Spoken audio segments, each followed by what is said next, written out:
Hello, good morning. This is the Good Morning Education Show. My name is Rotimi Aitayo, and I'm excited to be here today. And it's always a great morning on the Good Morning Education Show.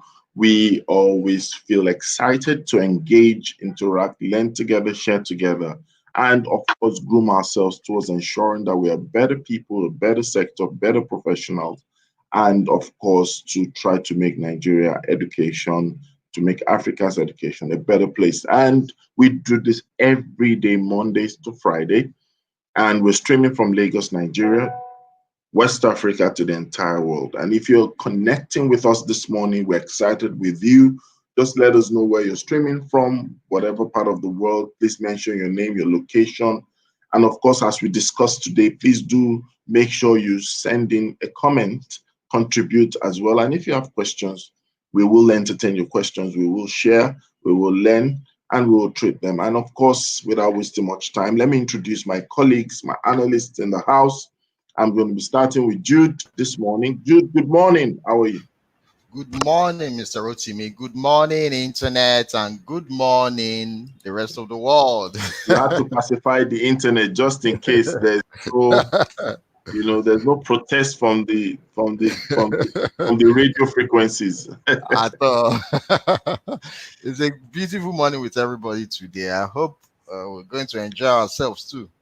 We will definitely, how we do. We are always enjoying ourselves. This is not boring, not 1 second boring. This is fun, Even if I can't see your face, it's still fun all the way. So, ladies and gentlemen, without wasting much time, she's ready, she's getting set, and she's putting her smiles in check. Ladies and gentlemen, I bring to you the one and only lady that has attached a chick to her name. She is the safety conscious lady. Safety chick, good morning. Morning, sir. Happy to I be thought here this I morning. thought I Morning, thought you were going everyone. to disappoint me. You're not What did planning to smile before. you trying? I would I'm have I trying. would have I would have I would have I would have started the show all over again. Good morning, safety check. Yeah. Morning. And I can see that we have, of course, Titi doesn't miss a moment, So that hello must not take a longer time. Are you ready? In 3, 2, 1, hit it. Hello. Hello, everyone.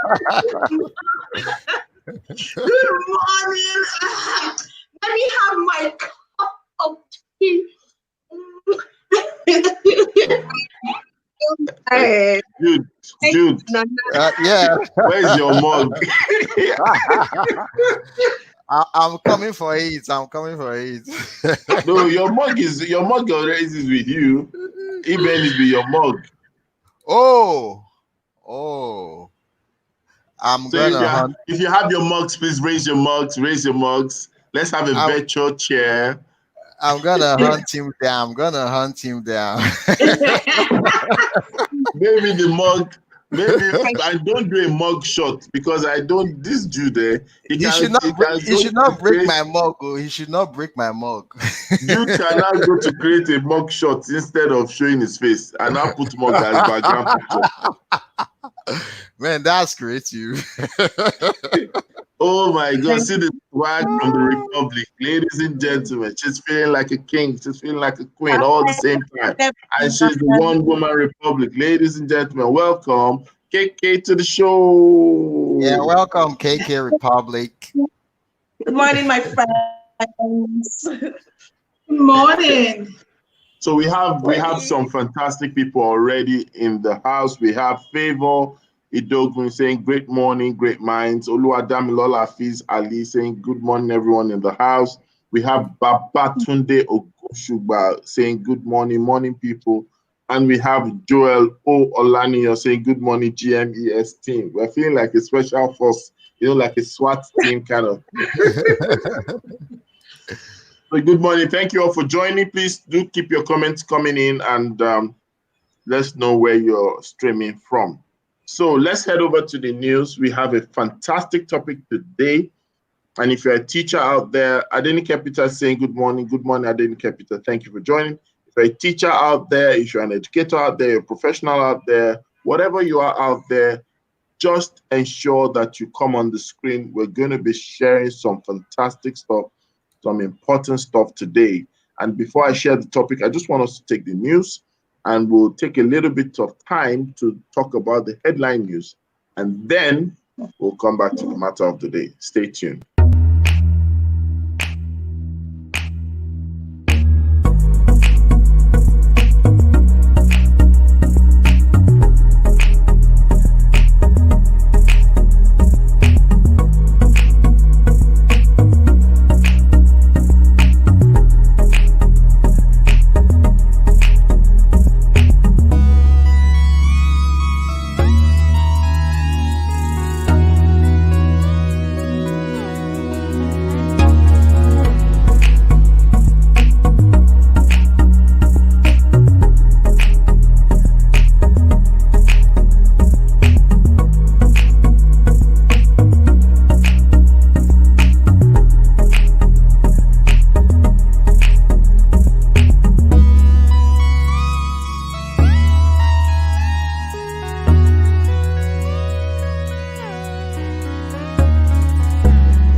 All right, welcome back, welcome back, welcome back. Fantastic news in the morning today. We have several headlines, and I'd like us to start with a review on the headlines, and then we'll move to the conversation of today.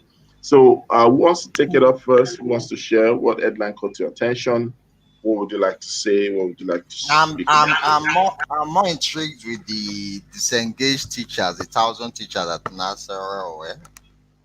That at this Ah, point in and time, that they are disengaging teachers when they are about to resume. So how do they feel in that space immediately in 2 weeks or 1 month or whatever time?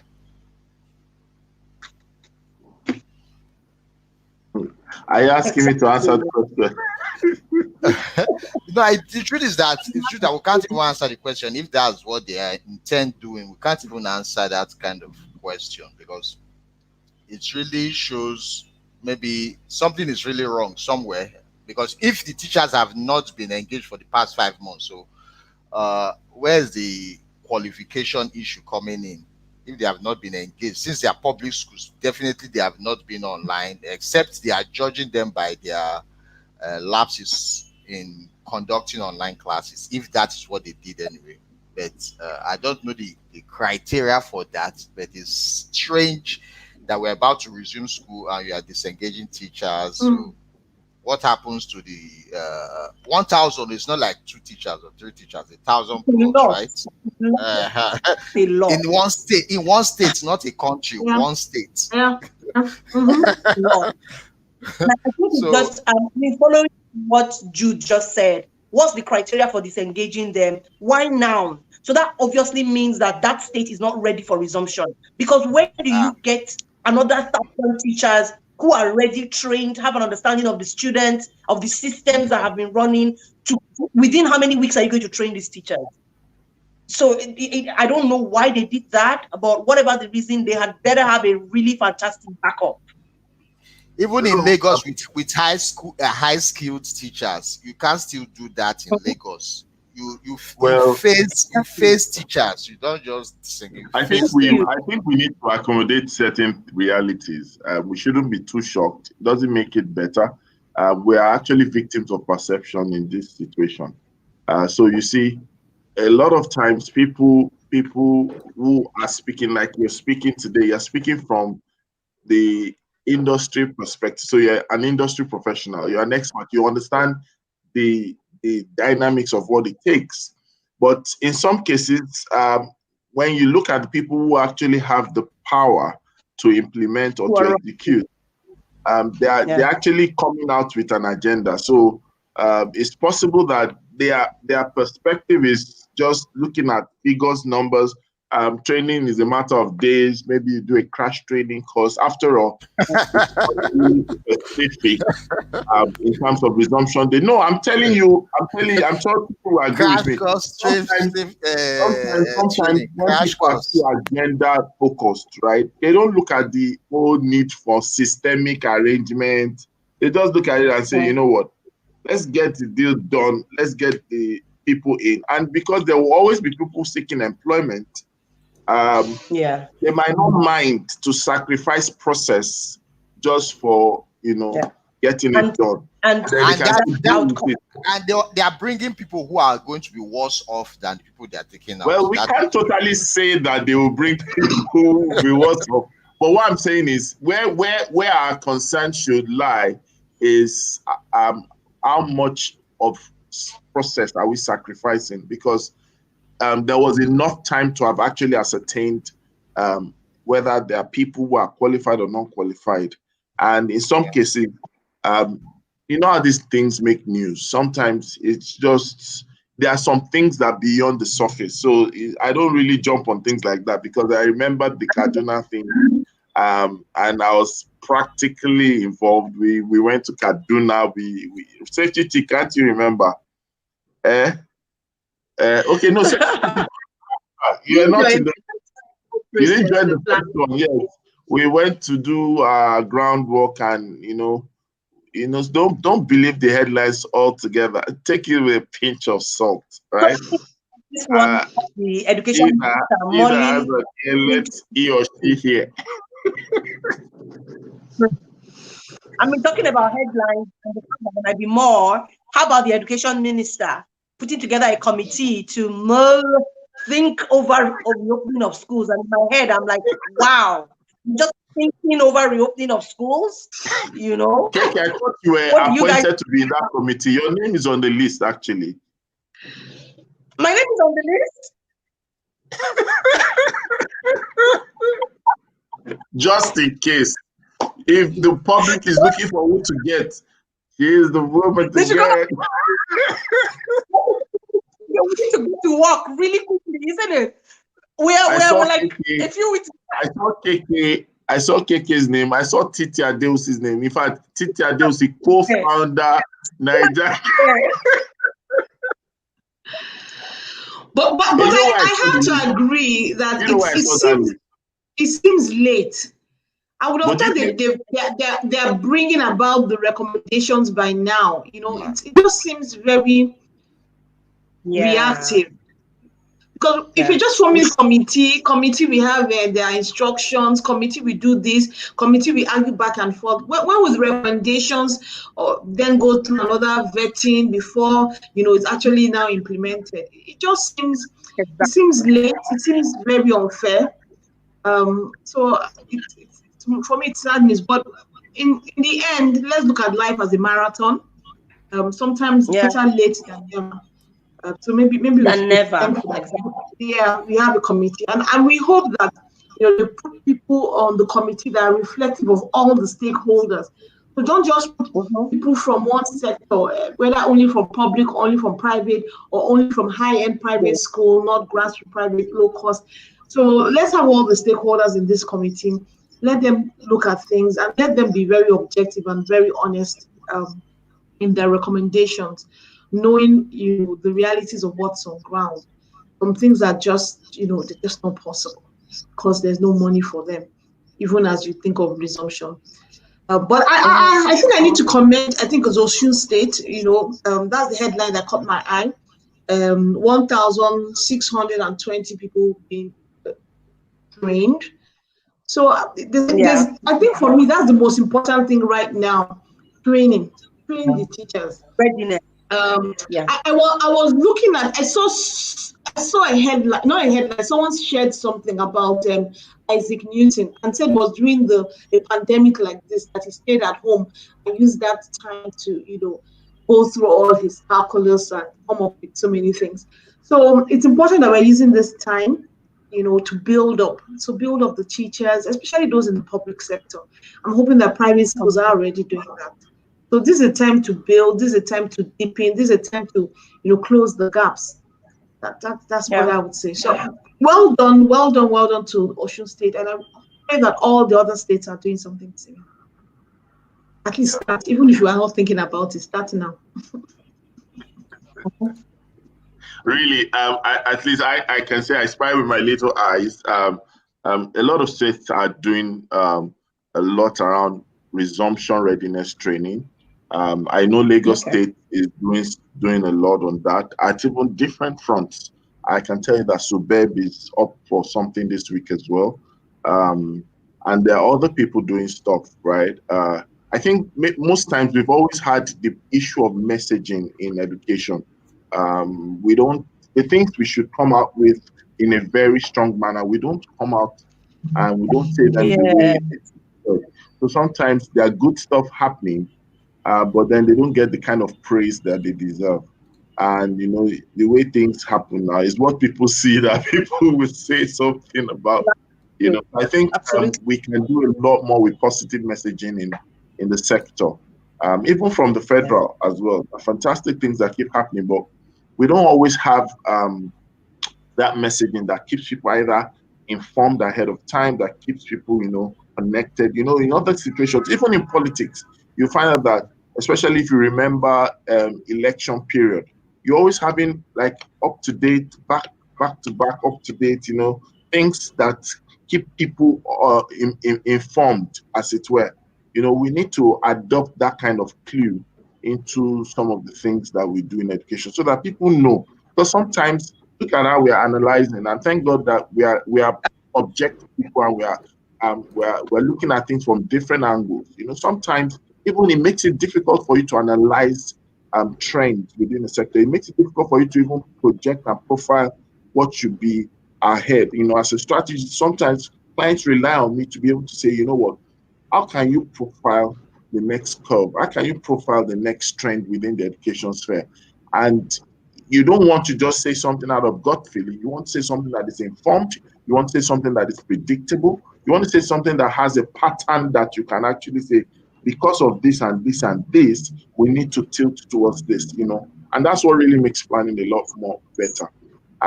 But then a lot of people, if not for sometimes when you have privileged information, I will agree with it as well. Ekiti Zone is coming out in the news. And I know that this week we'll hear a lot more. But I know, for example, Lagos State is doing phenomenally in the area of training.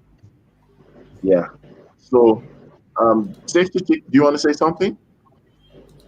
Actually touched on everything very important.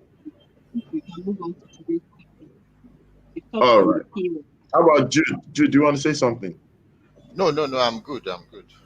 That's that statement is enough punchline for the day. Before Jude makes headline for tomorrow. Invisible educator picked by DSS. You need to pay.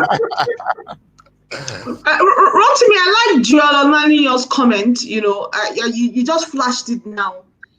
Saying that headlines sometimes do not tell the details true. Teacher recruitment and training is key at this moment. I commend Osun State and hope that Nasarawa State have a backup for what they did. Yes, that's our hope too. They do.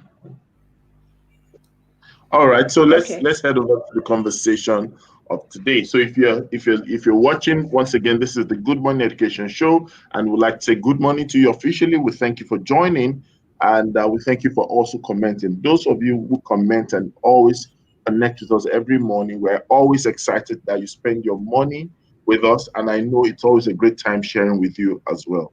So we're going straight to the conversation of today, and our conversation is training a whole nation. Training a whole nation. Something happened last week, I believe, when we had the conversation between Titi and Rhoda's comment. And, we're talking about export, I believe, when we said that, we've not even gotten to a point where we're annexing the geographical location or the geographical space, the sphere of education in Nigeria. How is it that we are talking about just getting out of the country, doing a lot of things in the name of globalization, but national coverage is also some level of globalization in itself. So our conversation today we'll dwell on that, as in let's talk about it. Well, when we say training a whole nation, what does it mean? When we say training a whole nation, and in terms of Nigeria, we're talking about the entire states of the country. I personally have noticed that we do not have an even spread of expertise, and I think we should start from there. We find a lot of times content saturation, event saturation, training saturation is domiciled in a place like Lagos State. And there are lots of people sometimes that when you post comments, say for example, KK's event, thankfully it's an online thing, it's accessible across. But sometimes prior to COVID-19, you sometimes have an event that you post and somebody says that, when are you coming to Enugu? When are you coming to Asaba? When are you coming to, I don't, dude, has that happened to you before? Several times.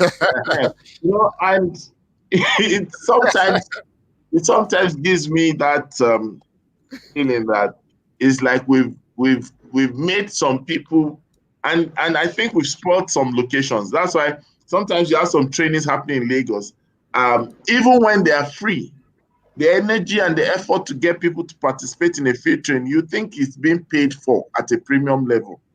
And sometimes you just go to a particular state and you just post that, maybe you posted that, oh, I'm in town, I'm in Abuja, or I'm in Kaduna. Oh, Kaduna's got a cool evening at Kaduna. And people start sending you a message and say, can I have a one-on-one with you, sir? I don't mind. Can you? And before you know it, you just say, okay, let me meet one person in an eatery. And you just find out that the eatery has turned to a training room. 50 people are there, although the eatery people are making money. So, but what I'm just saying, let's start from there. We do not have an spread of expertise. Why? I'm going to start with Titi. I move to KK, go to Safety Chick, and then back to Prophet Jude. So, over to Titi. I will start by saying I know the law of demand and supply. When there's the excess supply, then the demand is not a big thing. So I think that's one of the things affecting it. But like in everything, when I look at training a whole nation, I'm so happy that this COVID has, so to speak, created an enabling environment. I think now it will give us the platform to be able to leapfrog a lot of things. And I'm hoping that people would not revert to their old ways. Some people just seem to like the physical, you must go out physically, rush bus and transport and travel, before you quality education. But I hope that this past few months would have shown that we can do a lot more leveraging on the power of technology. And I look at it like television. You know how it is before, you had to go from place to place to try and get news across. But now you can, on national TV, the news can go everywhere. The same way we are getting news from out of the country, watching the likes of CNN and co. Same thing that mobile technology brought to us. Before, when you needed to send a message to someone, there was telegram, then there was email, then there was sending someone physically there. But what has happened is that with the mobile phone, all that, distance, so to speak, has been covered. So I'm hoping that we can leverage on technology more to train the nation. We can use that to train a whole, the government can do that now easily. So rather than things that are done, state by state, suburb can come together. And it allows you to ensure that you do things, quality. So you spend the time to get the quality training, and then you just replicate it in batches, all, meeting a whole lot more people. And then you can then later form smaller groups. But the main core training, so to speak, has been done across a large people. And that's what I really, really hope that we'll be able to take from COVID, if anything, that we can then train a whole lot with less cost and give them top quality by leveraging on technology. Fantastic. Kiki, I like the way Kiki introduced that dynamics, and I want you to spend time on the same question still back to you. The uneven spread of expertise. So let's look at it from the angle of when you're talking about the voices in education, you're talking about the names of speakers, trainers, and you're talking about so many things, or people doing several things in terms of best practices, resources in the classroom, model of learning, model of education, system of education, even in terms of even physical outlook and school improvement dynamics. We don't have an even spread. You go to other countries, you go for conferences, you go for school in practice, you go for on-site visitation, you go for school inspection. There's a level of uniformity in expertise. Not because, yeah. So please, I want you to touch on that. Thank you. Okay, so I think I like Rotimi said, jumping on the back of the things that Titi said, if we look at the fact that so the first thing that I will mention is we need to manage the changes. And one way that I see, a few of the steps, if you have used John Potter's change management tool, the first step, anyway, the sense of urgency has been, we're right in that space. So what we need to begin to look at right now is how do we carry out a needs assessment? How do we change people's mindsets, their perceptions, to understanding that technology is not something that is going to bite that they can use. Because as you just said, if everybody is getting the same training at the same time, then it's easy for us to then begin to look at implementation on a larger scale. So again, we need to go first of all, into the place of needs assessment. What are our needs as a nation? What are our needs as different education districts? When we look at all the needs that we have and collate them, we can then create a system in batches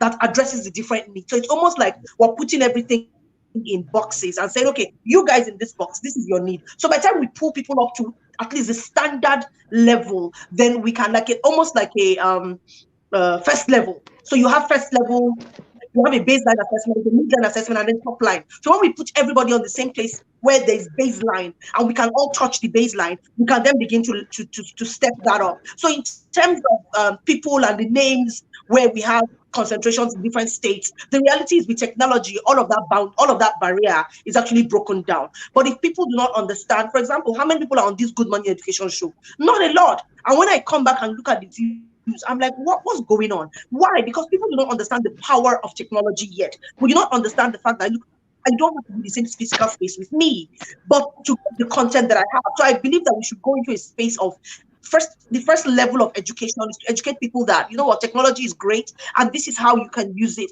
Actually teach people what the realities are and what is available to them on the use by using technology. Then do a needs assessment and then put people in those boxes with respect to the names. Some names are fantastic, but I've been in some trainings and I'm wondering, Excuse me. So beyond just the name, I think we should also go into looking at expertise and actual functional skills. That it's not just you having a fantastic name, but do you actually have what it takes?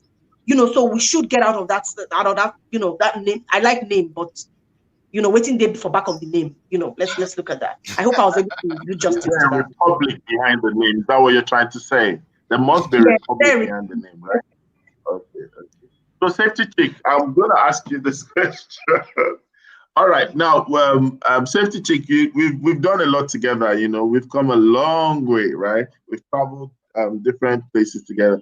We've not done an international trip together. Why now? Why? Soon. No, it's in fact before this year runs out. Mark it It's for the bell of August. blessing.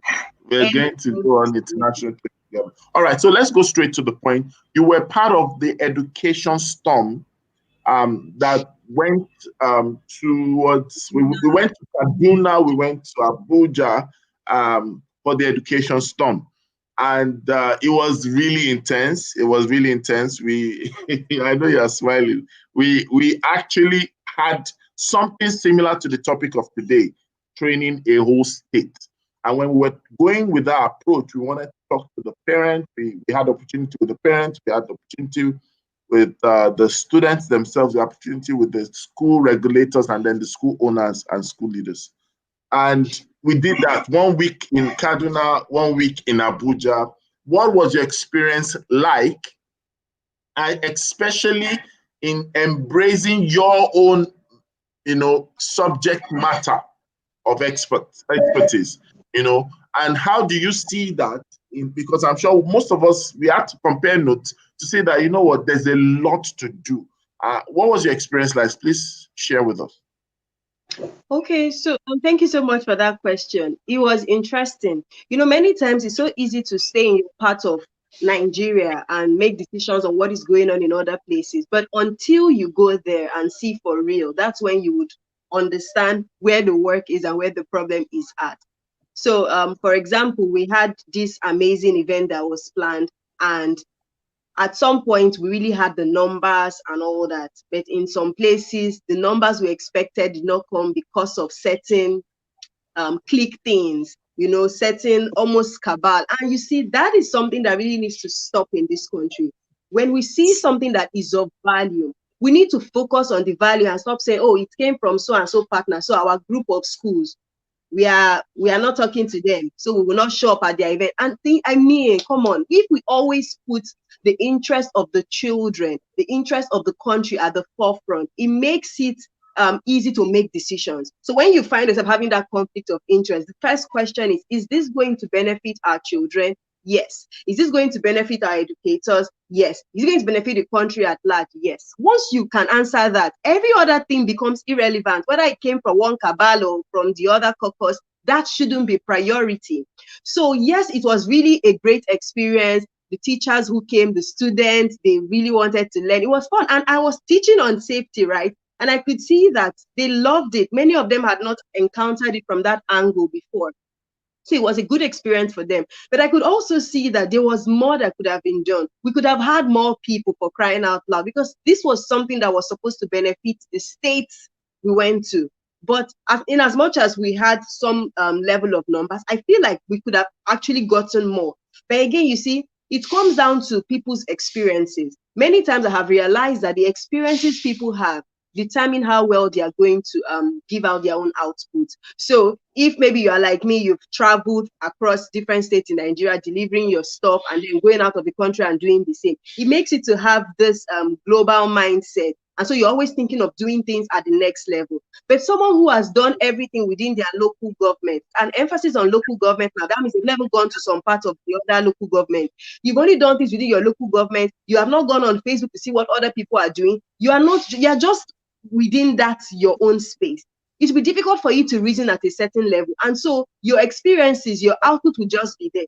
So it's not just enough to say you want to do something. You need to be more open-minded. And for states where we have a low drive in this kind of, because it seems like Lagos, Abuja, maybe sometimes Port Harcourt are the ones really pushing and all that. For other states, you need to look out and learn what other people are doing and try to be exceptional. Stop allowing your location to determine your level of excellence. Stop allowing your location to, because you see, sometimes you go to some places and they say, well, in this our state, that's how we do it. But is that the level it should be at if you're competing with other schools on a global level? No, if it isn't, then measure up.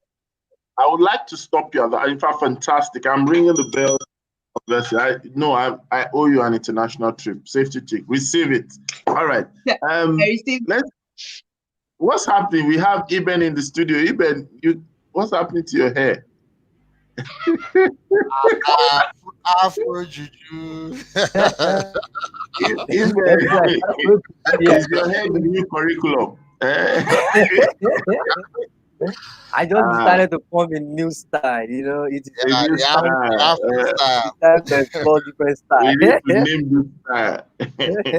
Hope it's not Gangnam style. No, it's not Gangnam style.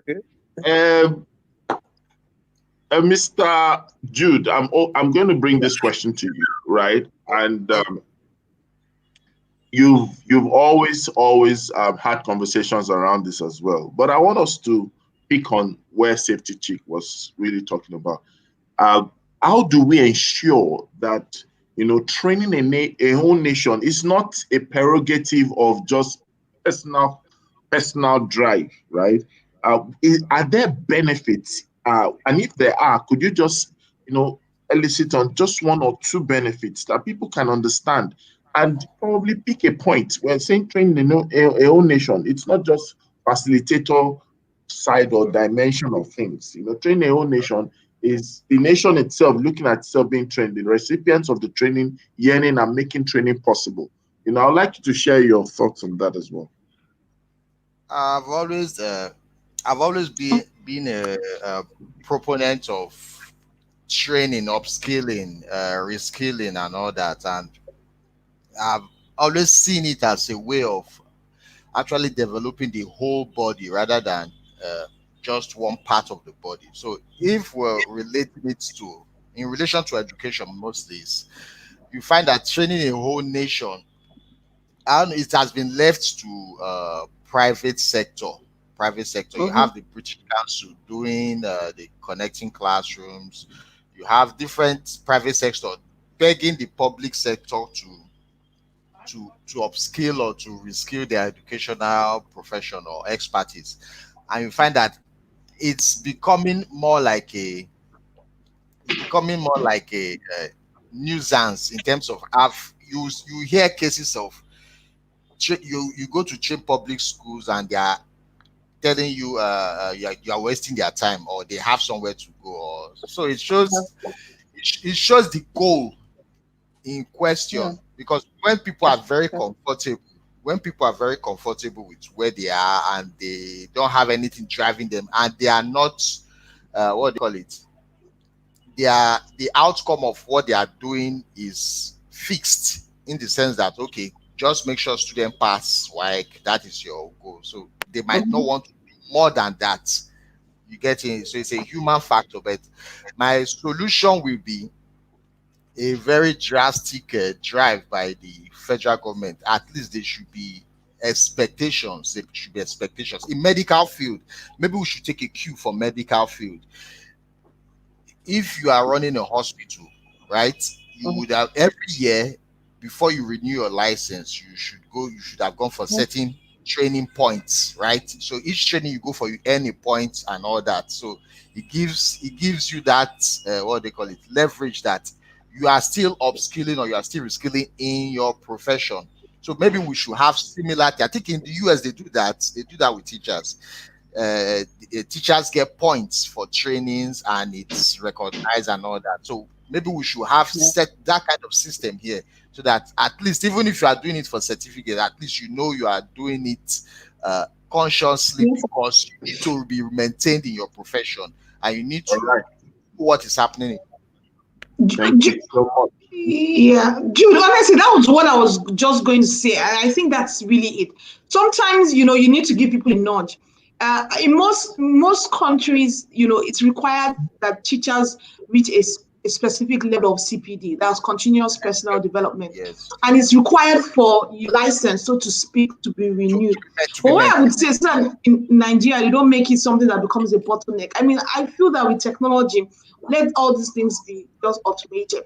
So what it is that you go onto the database, you put your name, and then you put the trainings that you attended. It assigns you the points, and then the thing automatically generates and produces your renewed license, so that it's not something that becomes very stressful. And these are all things that will then encourage teachers and make it a need. And the more they attend these trainings, the more they see the value, and then the more they're more likely to attend. So sometimes they need that nudge. Another thing I want to say is that honestly, I don't see what stops the government or private sector coming up with what I would call a teacher university. So the way we have Khan Academy, or the way we have Coursera or Udemy, let's get people that already have this content. We validate the content. We have an agreement, and then just put it out there. So with your teacher registration number, you can go there and you can take so many courses, and those courses then you can use it to as part of your continuous personal development. So they are there, and they're there. They can be there for a token or something like that. Okay, but, Titi, yeah. Let's welcome Rhoda to the show. Rhoda, good morning, Rhoda. Oh, I'm so sorry. Good morning. Good morning, everyone. I've been listening. Believe me, thank God I got the chance to listen to all of you. I'm on the road, so it may be a bit noisy. That's why I was in quite a noisy place. I couldn't come on, and I was just listening though. So good morning to everybody. Honestly, so I know that going to be in a noisy place. So I'll do a quick one and dash out. Please pardon me. And honestly, what I wanted to say was about training the whole nation is really, I'm very excited about. I'm very excited about the last comment Titi just made right now, which speaks to what I feel is also a blind spot that we could amplify this conversation on, which is teacher education. So Nigeria has 2 million teachers, averagely, according to TRCN. And TRCN still tells us how we definitely need about 250 teachers annually, right, to fill in the gaps. And now that's what the 30 million or so number of out of school children that we have. And imagine that we have to bring all of out of school children into school. Let's not even talk about the university level now. I'm talking basic education. So when you imagine we have to bring those people back to school to fill that gap, then we also have teacher gaps. Now we all have teacher quality gaps, and then we also have teacher education quality gaps. So in this conversation about training the whole nation, honestly, it is another one I will call a serious national conversation, because where all these points I've made in terms of the teacher quality in itself that is existing, which you guys have really talked about, the teacher education gaps that we have. So when I say teacher education, I'm talking about who is going into the faculties of education, who is going to the colleges of education, what is the content that they're getting there, how can we build that number, that teacher base, to fill the gaps that we have. And so that's the training in whole nation, really, for us as a Nigerian solution, has to stem from trying to solve those gaps. We have to solve those gaps whilst we're building content. So one is not happening without the other. We have serious teacher quality and teacher number of population gaps. And so the conversation has to happen, both in the training the existing teachers, which is very important, which was why I'm worried about when we hear that we're sacking teachers. But then we also, at the same time, need to talk about skilling, reskilling, or upskilling the cohorts of teachers we have. All right. Thank you so much, Rhoda. Thank you for dropping in. I know you're still on, but we don't mind the noise. Just stay on. Let's get to meet Eben, Dr. Eben. Mr. Rowe. Eben, good morning, everyone. I'm sorry for coming late today. Yeah, sorry for coming late. You are going to pay a fine. I came late. I think I came around 8:30 there. Yeah. Yeah, I said you are paying a fine, and you have Yeah. Jude's mug is with you. Jude is going to fine you as well. Where is my mug? You are taking Yes, double your cup mug of is in my coffee. zone. All Give right, me so my mug. leave the mug issue out of the situation. We are talking about training a whole nation now. All right, so Iben, can you hear me? Iben, is that the fine is paying? He's being frozen now.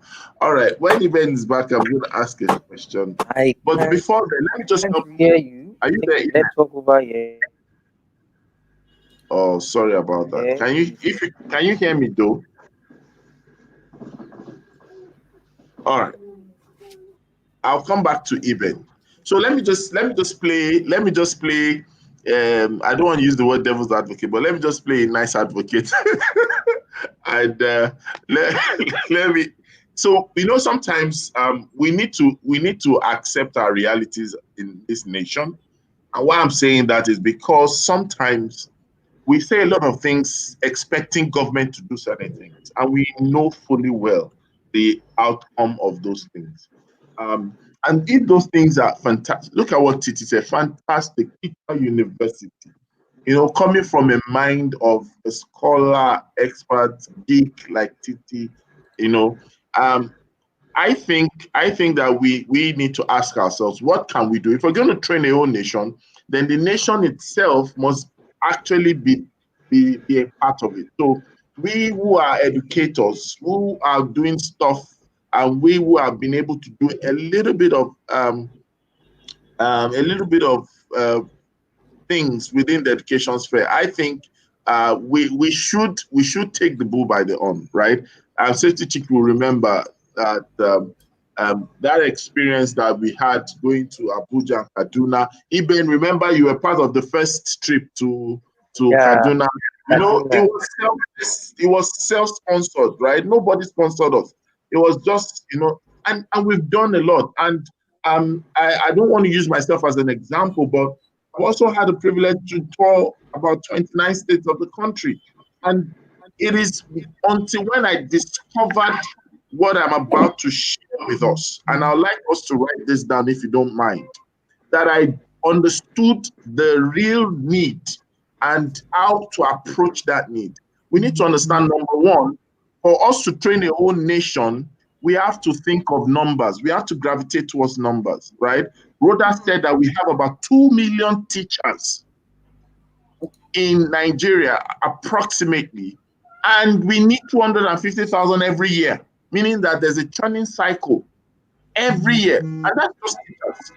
How about regulators? They will be in Yeah. thousands, right? How about administrators? They will be in thousands, right? And we need to understand that our market, our job is cut out for us, right? So I would like to use, like Titi would say, I should use my gift. So let me use an acronym that can help us understand this thing better, right? So when we talk about train a nation, let's use the word train. TRAIN. T, there has to be teaching for training to happen. So everyone must decide and say, what measure of teaching are we doing? So, for example, the Good Morning Education Show might not have live viewers in terms of hundreds of people, but the point is, what we are submitting here from different views of experts, it's some level of training. And to think we've Yes. been doing this for about 8 weeks, think about it. It's 2 months that we've had that we've been doing this, right? So it's part of it. So everyone that needs to understand that there must be, for us to train a whole nation, for us to train our nation, teaching has to be part of it. Not just teachers, we have to extend it. I noticed, and I'm very excited about the work KK is doing, where you are, how do I put it now? You're serving a portion of people that have been staffed, administrators. A lot of trainings, if you check the past year, have been evolving around classroom management, classroom decoration. And there are many things that, in fact, I did a session one time with some educators, and I shared several trainings, right, that some teachers need to go through. And when I did a sample space of the trainings that we've been recycling, We've just been recycling about 9 to 12 trainings out of about 102 trainings that a teacher should actually experience in his life cycle, right? Now, most times, ed teachers will send teachers to be trained. Ed teachers are not trained. No, I don't they know my know. point. So they are the sacred immune people, you know. So we have to begin to teach. Teaching, I said teaching. Teaching has to teach. But audience is that teaching. What's happening today? Teaching is teaching. The R in the letter train is weak. We need to understand, especially our peculiarity in Nigeria. Teaching must be backed up with reaching. We must reach the people. We must reach them on YouTube. We must reach them on Facebook. Everybody should not be, oh, now YouTube is thing. It's only YouTube, and then we'll carry ahead. YouTube. It's only carry ahead. Instagram. You must teach and reach. Teaching must be backed up with reading. We must teach them on Instagram. We must teach them on Facebook. Wherever they are, you get there. We must teach them on the street. Wherever they are, you get there. There are people like Larry Yusuf that are taking teaching to the children on the street. Why can't we take teaching to the teachers on the streets as well? To the teachers in their zone. Why can't we take teaching to, teaching, they sound alike. So whatever it is, I'm talking about teaching. So teaching plus reading. The A is access. There must be access to us, and then we must accommodate the social reality over there, right? I've been privileged to do some trainings for a rural area in Cross River State for about 2 years or so, and I've come to realize that that there are many things we take for granted, right?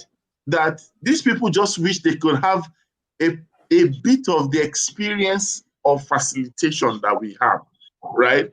And I noticed that just access to these people. Sometimes some of us that have the privilege, and some of us must make it a mandate. Some of us have the privilege, but try to just imagine you dump Rhoda, not for maybe to use the word, just put Rhoda in a Enugu for people to experience the knowledge in Rhoda's head. The way just put it in Borno or Yola, just for 1 hour. Titi, you just 1 hour training, it will last for 2 years in those people. We are begging Lagos people, they are seeing us finish. They are asking, so your profile is too long. This one, they don't even need profile. You don't even need PowerPoint. Yeah, see that's I went to one thing that inside rural area where you have to cross river to get there. And I was wearing jacket, I was wearing pockets. So at some point I felt like I was a mannequin. I had to drop my jacket. They roll up sleeves, do this thing. Training that was for 2 hours. We finished 6 p.m. We started 9 a.m. It was meant to stop 11. We finished 6 p.m. They didn't want me to go. Not that I was continuing. They were begging me to stay. So we must teach. We must read. We must make sure there's an access. That's the only way we can train the whole nation. Listen, there must be a way to access these people. And while everyone can be there, we can, Rhoda will remember there's a conversation we had like this. We can raise people who will get to become cadets. Look at the corpus. They reach every local government, 774 local government. We should nurture some people and turn them like a task force that will train the entire nation.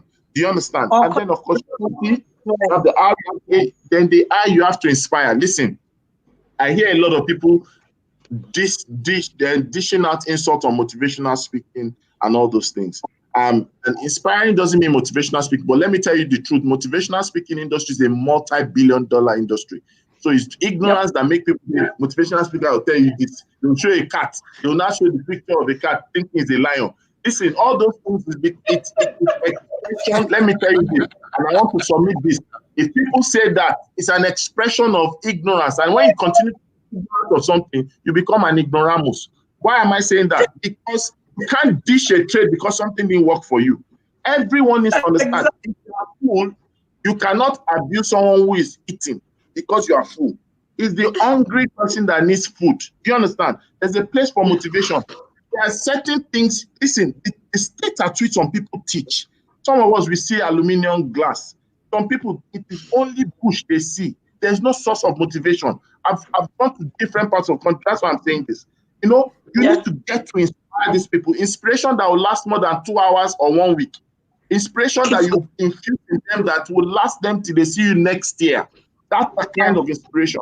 We need people to train themselves. It's not everything. Yes, I love when Iben cuts his paper and demonstrate all those things. But we need to plant the seed of inspiration. Understand? Inspire them. And that's why we balance these things up. And then, of course, the last letter is the last letter, N, which is what we need a network. And we need to start from this show. I will take a decision before we end today that we are all going to train this nation. And then people that want to join us on that train, because I always notice we have a leadership problem. Who will take on the responsibility to say, I stand to be counted, I will train, right? And I think we did that with the education storm. And we're coming back with the education storm, taking a cue from Titi. We're going to take the education storm and make it not just physically a storm, but we're going to make it technological storm compliant, meaning that we're going to the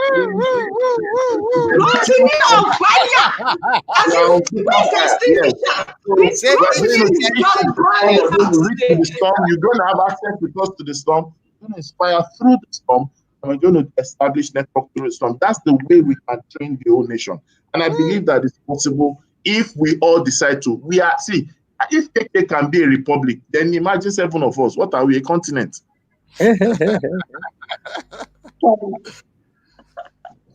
Totally love it. Thank you so much, Rotimi, for that. That was like very significant. That particular acronym. Yeah. Especially of access and network. You know, access is a big word, but often something that we find has been a big problem. Because can you teach? Can you reach? Maybe access, money, and then funds now begins coming. Those questions, we need to honestly invest in education, and that's what I cry for. I'm crying for honest investment in education. I'm crying for that. We need to take the comments. There are a lot of really interesting comments today. Okay. I don't think Safety Chick has taken the comments in a while. Yeah, for the past few years. So we don't have a lot of time, so we skip a lot of the greetings and internal comments. Well, as much as we can. We should definitely do that. Okay. Whoa. So Safety Chick, over to you. Your mic is on mute. Your mic is on mute. Okay, hi, Nana. My mug is right here with me today. Thank you so much. Thank you. Okay, so Nana says, Madam KK is very right. I have signed up for programs just to get an idea of the educational climate in Nigeria. And I was very, very disappointed, especially in the areas of disabilities, that is special needs care and education. Eva says, training the trainer in my state is a concern to me. Organize a training in Ogun State, that is Abeokuta. Majority of the participants will still be Lagos educators. Can you just imagine that? Wow. Next, Joel says, headlines sometimes do not tell details. Teacher recruitment and training is key at this moment. I commend Osun State and hope that Nasarawa State has a backup plan for what they did. Favor again says, check educators' Facebook groups. At least 70% are from Lagos. This is really uneven spread. Wow, this is the problem. Chikwebuka says, I've heard people say, what something new are they going to share with us that we have not heard? That's the see finish syndrome we're talking about. They have seen us finish in Lagos, Abuja. He also says, over here in Onitsha, Anambra State, it is almost impossible to organize a training. Educators would only come around here if they are forced or it has something to do with their salary. Interesting. So when we begin to know the peculiarities of those locations, I think we can find a way to infuse it into the training so that they all show up. Nana saying, the importance of continuous professional development, CPD, is usually enshrined within policies, regulations, and implementations. This is one of the reasons why certificates from our universities are not as respected. Interesting. Favor says TRCN would have been focused on training of teachers than giving out license without training or retraining. It's an important. Ifiot Ido says teacher education and continuous professional education is the way forward. Who is directly responsible for ensuring teacher quality in the nation? The nation has to be involved, and the moment the teaching profession is regarded as high-profile profession by the government, then we will begin to see things change. Chikwebuka also says, so true at Mr. Rotimi, sir. I once had a head teacher with that mindset of being the sacred cow. In all the years I worked there, she never attended a training, not even online. She doesn't even use a smartphone. Oh, wow. No, that can't happen in the public sector. It's impossible. Gideon says 1 million teachers has a great training program. Oh, that's awesome. They actually do. Okay, Joel says, train the child in the way they should go, says the Holy Book. Home support is significantly needed. Today's parents believe that only schools can do the magic. A child that's not well groomed from home causes problems, especially learning challenges. When they are properly groomed, they will excel in their studies and turn out to be agents of remarkable change in our nation. All work together. You know, one thing I want to add, I found that every industry here in Nigeria that has been reformed was only reformed by the private sector. Yeah. And that's why I take from what Rotimi said to say that we need to be the change. If we sit and wait for, tell me one industry that has been transformed. Take it, banking. When I was young, it was the old, there were government banks, and then the old banks of Union and First Bank, till the likes of GT Bank and all those things came in before the financial services industry was transformed. Telecoms, we had Nitel, we had MTEL. It was till when the likes of the private sector, MTN, came before it was transformed. Look at anything, look at housing. Before it was government house or people, now when private sectors now start building, so I think we need to look to ourselves and private individuals to transform this education. Look at private school versus public school. I know that, yes, government. While I agree with what you're saying, I think that it's more of a partnership, because when yes, private sector, driven, but it has to be a partnership, because when you talk about policies, regulations, and things like that, it becomes something that you need to build a systemic platform for those things to thrive on. So we're looking for them to thrive and be sustainable. So it has to be a partnership. That's just my thought right there. And I agree with you. Yes, private sector driven, but definitely a partnership. Yeah, I agree. Okay. You said? Okay, so I think let's even welcome those who just joined the show for the first time. Samuel, all the way from Akwa Ibom. We're welcome from Samuel. Welcome to the show. Yeah, and we also want to thank all those who joined us and who sent in their comments. I think Titi, please read Nana's comment, and then I would give a parting shot. Mr. Rotimi, you have outlined a lot of informative, thought-provoking points. While it is nice to outline these ideas, I've noticed that a lot of educators are selfish. I've noticed that people that were very enthusiastic about a worthwhile project I was a part of are not educators, even though I asked. A ministry paid for all the individuals that were part of the process. These were facilitators from other sectors in Nigeria. Collaboration within educational sector in Nigeria would be a bit more research focused and not mainly profit driven. Wow. This is from Joel. On the other There hand, can- though many of today's leaders were wrongly groomed, we can reorientate them, offer professional training, mentoring, and counseling for them to have a transformed mindset. mind. Mhm. Well, I think they've all said it all. There are many times that when we go closer to this topic, we begin to see more kind of worms being opened. The truth about it is that it's not just the educators that are wrongly groomed; the experts as well are wrongly groomed. We've had a lot of people being coached into error, and let me tell you, that error becomes a leading error when you think that Yes. all your expertise is captured to image and identity, then you will miss out influence and impact. And you can have image and identity and make income. You can have influence and impact and still make income.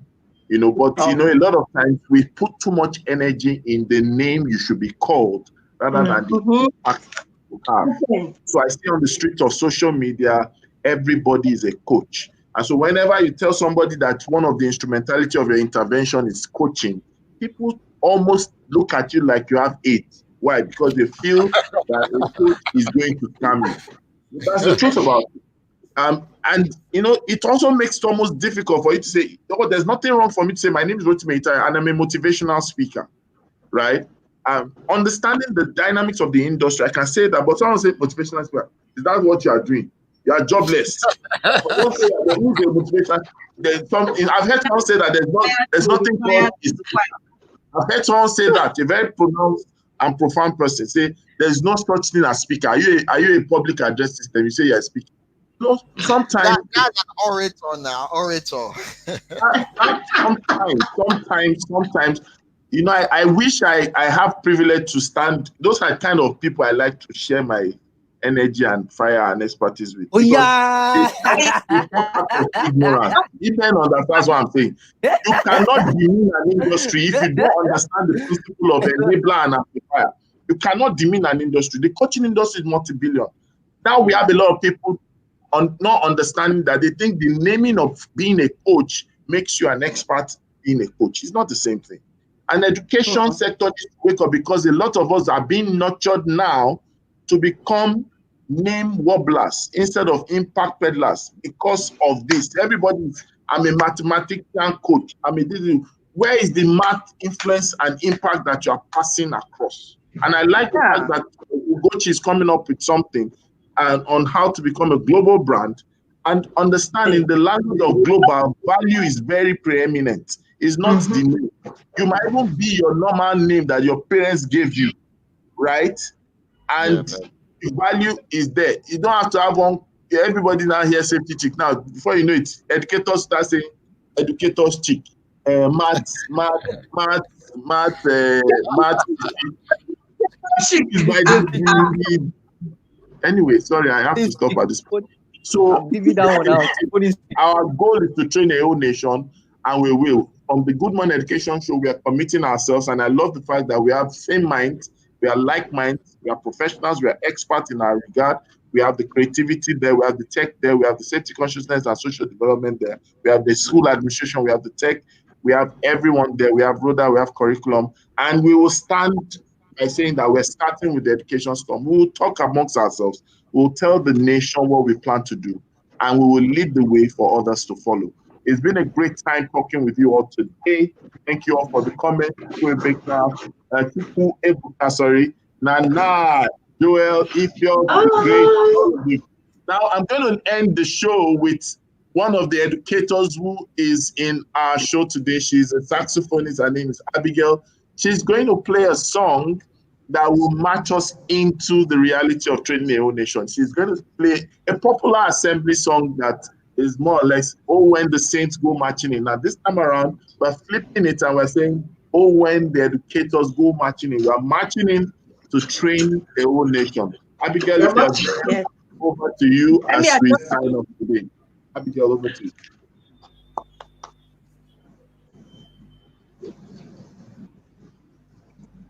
Abigail, you can start. Okay.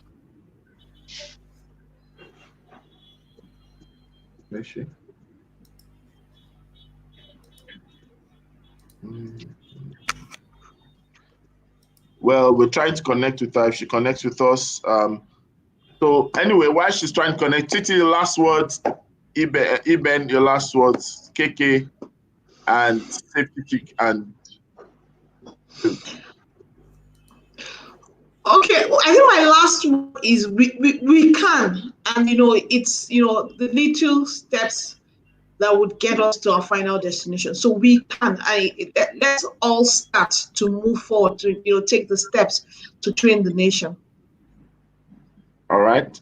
I think she's back now. Let's have her, and then I'll take Jude, KK, Safety Chick, and Good Iben. morning, educators. I'm Solomon Abigail, and I'll be playing for us Or When the Saints Go Marching In. The title, it was composed by Louis Armstrong. There's an old school song, but I hope we'll march into the week, into our destinies, into the good life. So as I play, you can go on clapping as I play. So let's go. You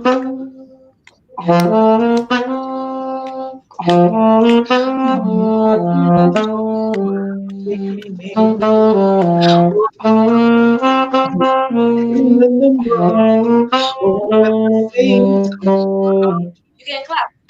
When the saints, let's go. Go marching.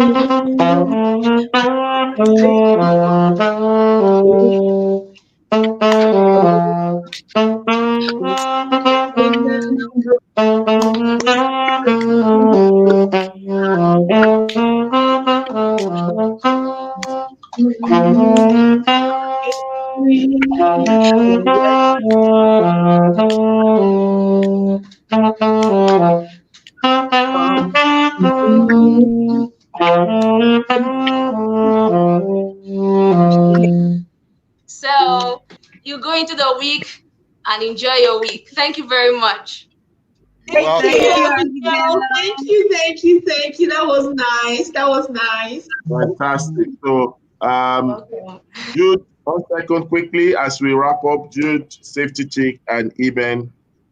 Yeah, train the nation is the way forward, and train more professional educators is the way forward. All right. Safety Chick. So think about it. Where would you find yourself playing a role as we plan to train the nation? Look for that space and make sure that we see you joining in the movement to train the nation. All right, Iben. I think this is my first comment, and what I want to say is that the work is in our hands. I've actually done my home part. I have a WhatsApp group for teachers, which is actually for continuous education. Every Sunday we do a lot. Every day we do a lot on the platform, and I want to advise every teacher out there that we should not complain. A lot of us complain. I'm also a product of complaint before, but for now I've moved from complaining into facing the reality. We are in the time of the reality, and we have to make sure we do our best regardless of our location, regardless of resources around. Thank you. Thank you very much. And KK. So the network, N in the acronyms that Norotimi gave was network. We need to harness the strength of all to become the strength of one and move forward in the strength of one as we train the whole nation as educators. Thank you. Thank you. Fantastic way to end the show today. And it's been a great time. We're coming back here tomorrow and we're going to have a fantastic time. Guess what? Lola and Nike will be joining us tomorrow for a fantastic time. We're going to be speaking about special needs. What's the big deal? So it's going to be a great time tomorrow. We're going to be here. And we always end the show by saying it's always a great morning on the Good Morning Education. Bye. Bye, everyone.